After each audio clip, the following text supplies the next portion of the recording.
Here it is, just in behind the petrol station here. This is where the Krawarree is. The Krawarree is what they used to call a sea ambulance, and they were used to pick up wounded soldiers off the beaches up around the islands. It's built of a lovely timber called hew and pine, only available in Tasmania, so these boats were built in Tasmania. This is one of 5 and the last remaining one.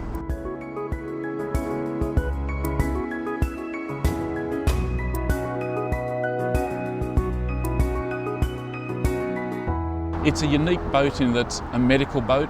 A shallow draft was able to get very close to shore, and then they'd have patients and engine personnel brought on board, treated slightly as much as possible, and then taken out off to a larger hospital ship. I know it's made of hew and pine, which is a very special endangered species that we harvested like there was no tomorrow in southwest Tasmania.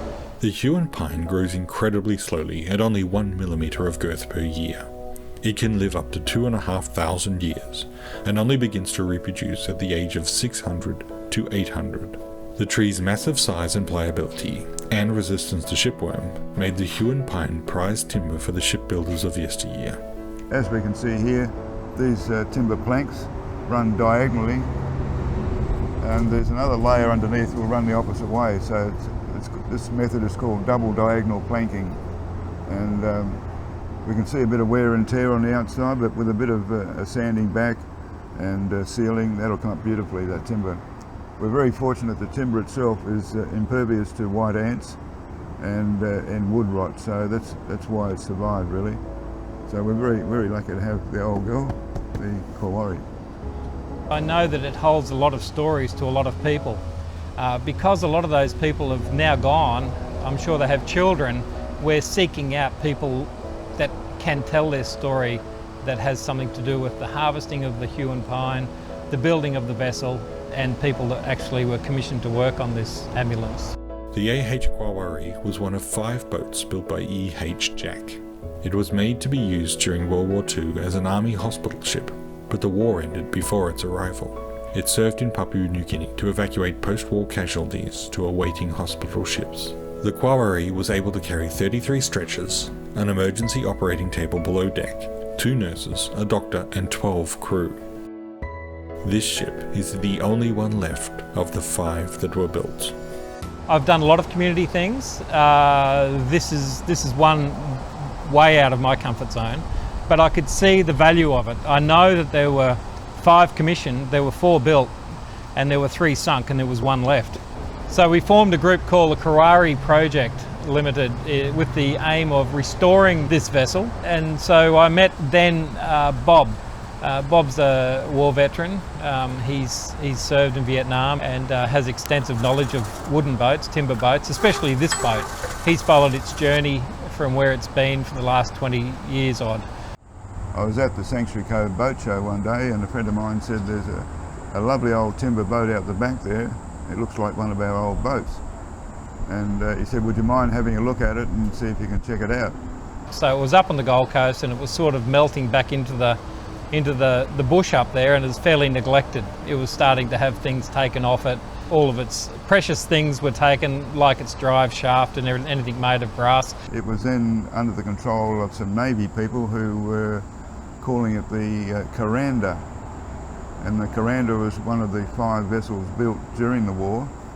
Anyway, I was fortunate that an old chap that used to drive these boats in the Second World War was still alive, and he was able to put us on the right track, and we found out this was called the Krawarree, and yeah, so it went from there, and the Navy stepped aside and the Army stepped in, and the Gold Coast Council were promising a lot of money to do it up, but it never eventuated.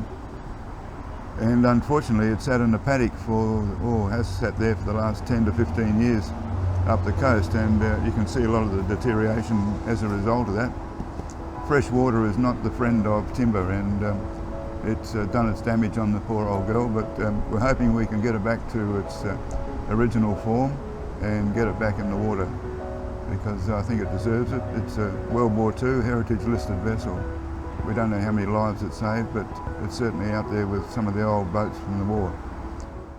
In my endeavours to find a location to put this boat in the interim until we found somewhere that we could do restoration, full restoration on it, I was lucky enough to have some friends called Paula and Tony Nash. They own the Shell service station at Chindra, and they were very, very kind and hospitable and said that they would give us this enclosed area that we could put the boat. It's safe, it's secure, and it's also a little bit in the public eye, so you can have a peek at it when you come by.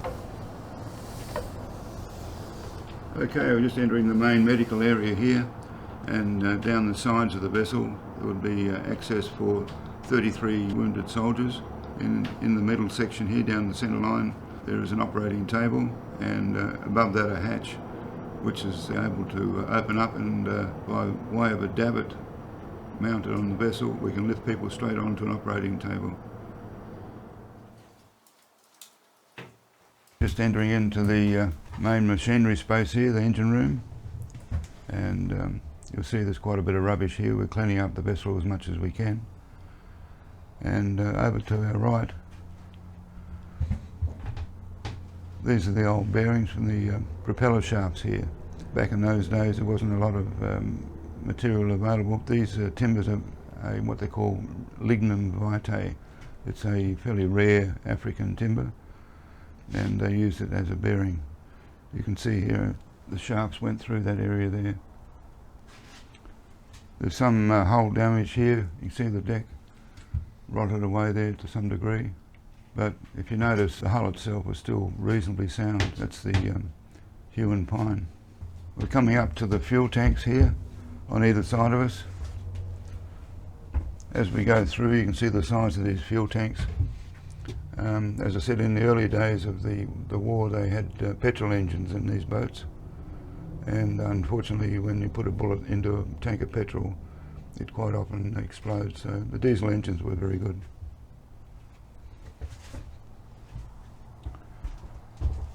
And as we exit the fuel storage area, these steps here lead up to the wheelhouse, and just to my right is the captain's cabin, so if he was called to the bridge he could come straight up into the wheelhouse. If you look up there, that's the deck from the original wheelhouse section, but the actual timber used in the refurbishment of the wheelhouse wasn't up to scratch, and it all collapsed, so that's what we're left with, is the deck there.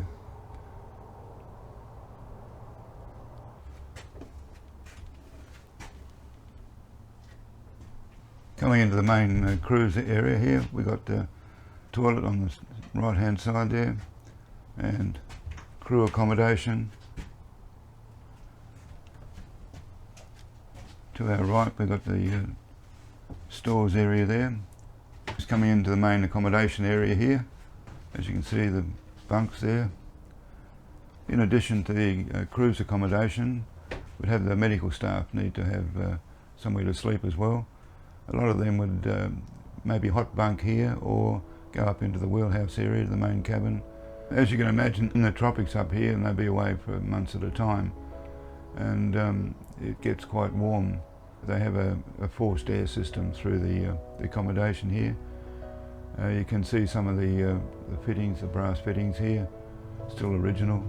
It was my choice, working in the tropics, to sleep on deck in a hammock. It was the best. I think it's really important to restore this because it's the last remaining example of a double-lapped hue and pine medical ambulance boat belonging to the Army. This boat just has all of those essences that the apprentices could come and play and work with, use it educationally for sea cadets, having the public come through and seeing how you took care of people that were injured in desperate circumstances. We're looking for a place that we could take the ship straight to and perform reconstruction or remedial work to it. But we can't do that where it's located at the moment. We need to find a new location where a DA will be approved for taking on extensive works that need to be done to this ship.